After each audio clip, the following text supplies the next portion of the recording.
أشهد أن لا إله إلا الله. أشهد أن لا إله إلا الله. أشهد أن محمدا رسول الله. أشهد أن محمدا رسول الله. حي على الصلاة.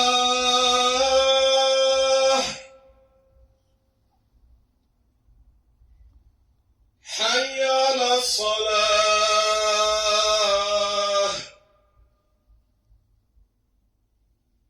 حي على الفلاح.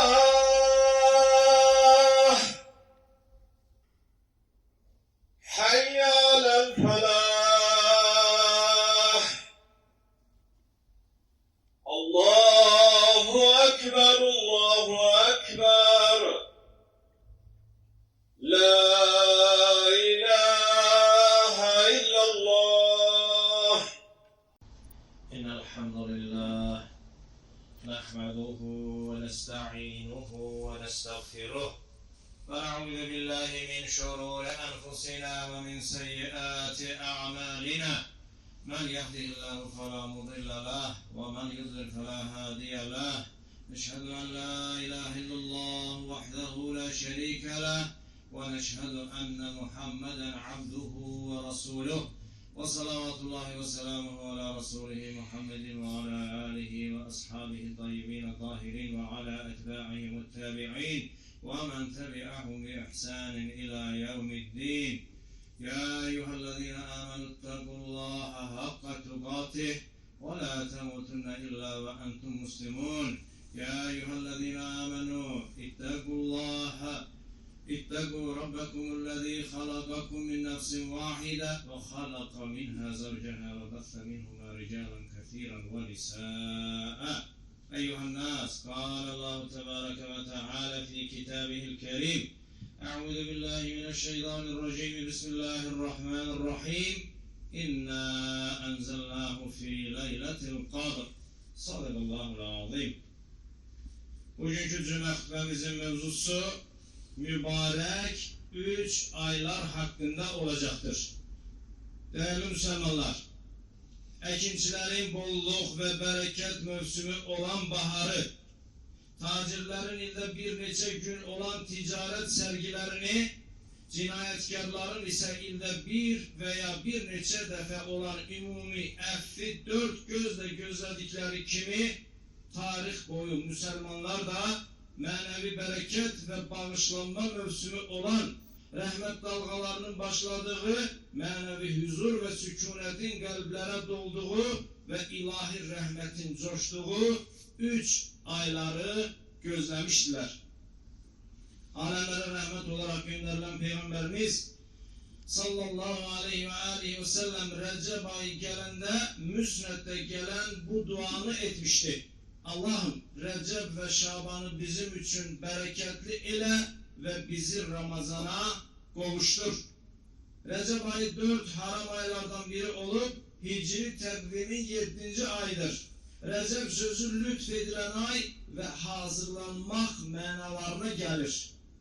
Müslümanların evlatlarına Recep, Şaban ve Ramazan adları koymaları ümmeti Muhammed'in aleyhissalatü vesselamın bu aylara olan hürmetinin en büyük delilidir. Recep ayının değerini yükselten mühim bir hadise de Miraç hadisesidir. Miraç hadisesi ayet ve hadislerle sabit olup Allah Resulü'nün aleyhissalatü vesselamın Burak adlı semavi miniye minip Cebrail aleyhisselam ile birlikte Mescid-ül Haram'dan Mescid-ül Aksa'ya gidip oradan da 7 kat göklere yükselip Allah'ın huzuruna çıkmasıdır. Bu hadise Peygamberliğin 12. ilinde hicretten 18 ay evvel Recep ayının 27. gecesinde baş vermiştir. Halk arasında bu gece Miraç gecesi adlanır. Bukhari ve Müslim'in rivayet ettiği hadiste Allah Resulü sallallahu aleyhi ve sellem böyle buyurmuştur. Miraç'tan daha güzel bir şey görmemişim. Recep ayından sonraki ve Hicri tekvimin 8. ayı ise Şaban ayıdır. Şaban ayı Peygamberimizin sallallahu aleyhi ve sellemin Ramazan'dan sonra en çok oruç tuttuğu aydır. Bukhari'de gelen hadiste Ayşe anamız radıyallahu anha böyle deyir. Resulullah Ramazan'dan başka hiçbir ayı tamamıyla oruçlu geçirmezdi. Ancak Ramazan'ı saymasak en çok Şaban ayında oruç tutardı. Tirmizi'de gelen hadiste sahabelerden Allah onların hamısından razı olsun. Sahabelerden biri Peygamberimize sallallahu aleyhi ve sellem'e sual verdi. Ramazan'dan sonra hansı oruç daha faziletlidir? Allah Resulü sallallahu aleyhi ve sellem Ramazana hürmet için Şaban orucu cevabını verdi. Sahabe tekrar biz hansı sedeke daha faziletlidir sualını verdikte Peygamberimiz sallallahu aleyhi ve sellem Ramazan'da verilen sedeke cevabını vermiştir. Şaban ayının değerli yükselen mühim bir gece de Şaban'ın 15. gecesidir. Halk arasında Beraet gecesi adlandırılan gece bu gecedir. Tirmizi'de gelen hadiste Allah Resulü aleyhissalatü vesselam böyle buyurur. Allah Azze ve Celle Şaban ayının 15. gecesi dünya semasına iner ve Kelb kabilesinin koyunlarının yunundan daha çok sayıda günahları bağışlayar. İbn-i Mace'de gelen hadise ise yine Allah Resulü aleyhissalatü vesselam böyle buyurur. Şaban ayının 15. gecesini ibadetle, gündüzünü ise oruçla geçirin. Çünkü Allah Azze ve Celle bu gece dünya semasına iner ve yoktur mu tövbe eden tövbesini kabul edin. Yoktur mu ruzi isteyen ruzi verim. Yoktur mu şefa dileyen şefa verim. Başka isteği olan yoktur mu ki ona istediğini verim buyurar. Şaban ayından sonraki ve Hicri tekvimin 9. ayı ise değerli kardeşler 11 ayın sultanı dediğimiz Ramazan ayıdır. Bukhari'de gelen hadiste Allah Resulü aleyhissalatü vesselam buyurur ki kim faziletine inanarak ve evezini yalnız Allah'tan gözleyerek Ramazan orucunu tutarsa geçmiş günahları bağışlanır. Müslim'de gelen hadiste ise yine Allah Resulü aleyhissalatü vesselam böyle buyurur. Ramazan ayının başlanması ile cennetin bütün kapıları tay açılır, cehennemin kapıları arkadan bağlanır ve şeytanlar zincire vurulur. Müslim'de gelen hadiste ise yine Allah Resulü aleyhissalatü vesselam böyle buyurur. Öyle bir bende yoktur ki Allah yolunda bir gün oruç tutsun, Allah da hemin oruca göre onun yüzünü cehennemden 70 illik mesafe uzaklaştırmasın. Değerli kardeşler, Recep ve Şaban aylarında haftanın 1. ve 4. günü ve ayın 13, 14 ve 15. günleri oruçla geçirmek tövsiye edilir. Yani kim dese ki mesela Recep ve Şaban ayı hansı ki onun içindeyiz, biz bu ayları nece değerlendirey? Allah Resulü Aleyhisselatü Vesselam'ın ettiği kimi Recep ve Şaban ayında değerli kardeşler haftanın 1. ve 4. günleri ayın 13, 14, 15. günleri de oruç tutulabilir. Eğer bir nefer dese ki ben bu ayları daha faziletli, daha savab ile değerlendirmek istedim, o zaman o kardeşimiz Allah Resulü Aleyhisselatü Vesselam'ın Davudi oruç dediği, Davud Aleyhisselam'ın tuttuğu oruç dediği bir gün tutup bir gün tutmamak formasında edebilir ve hayata geçirebilir.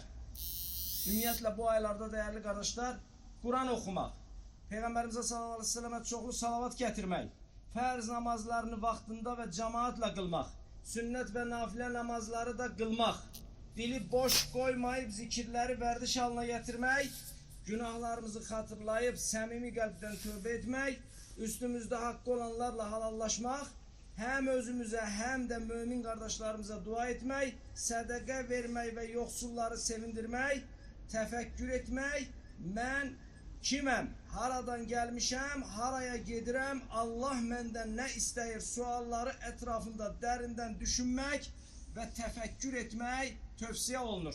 Değerli kardeşler, ve bu aylarda artıklamasıyla imkan dahilinde vaaz ve nəsihət dinleyip hayır meclislerine gitmek de tövsiye olunan emellerdendir. Allah her birimize bu ayların bereketini anlayıp bu ayların bereketinden maddi, manevi, hayrinden daha çok istifade edip xüsusilə Ramazandan bağışlananlardan olaraq çıxmağı nəsib eyləsin. Dəyərli qardaşlar, alimlərdən birinin son bir sözü ilə məclisimizi, xütbəmizi inşallah yekunlaşdırmaq istəyirəm. Alimlərdən biri deyir ki, Ramazan ayı Kur'an o ayda inmeden önce adi aylardan bir aydır. Kur'an o ayda indikten sonra o ay ayların sultanı ve onun indirildiği peygamber, peygamberlerin sultanı ve değerli kardeş olduğu halda unutmayak ki eğer hemin o inmesiyle o ayı, adi bir ayı, ayların sultanı ve o indiği peygamberde, peygamberlerin sultanı eden o Kur'an'ı eğer okuyup hayatımıza tatbik eder ise bizi de ümmetlerin sultanı eder. Allah inşallah değerli kardeşler Kur'an'ın özünde indirildiği Kur'an'ı güzel bir şekilde okuyup ondan istifade edip hayatımıza tatbik edip ve değerlendirip Ramazan'dan bağışlanmışlardan olarak çıkmayı her birimize nasip eylesin. Barakallahu li ve lakum fil Kur'anil azim. ونفعني وإياكم بما فيه من الآيات والذكر الحكيم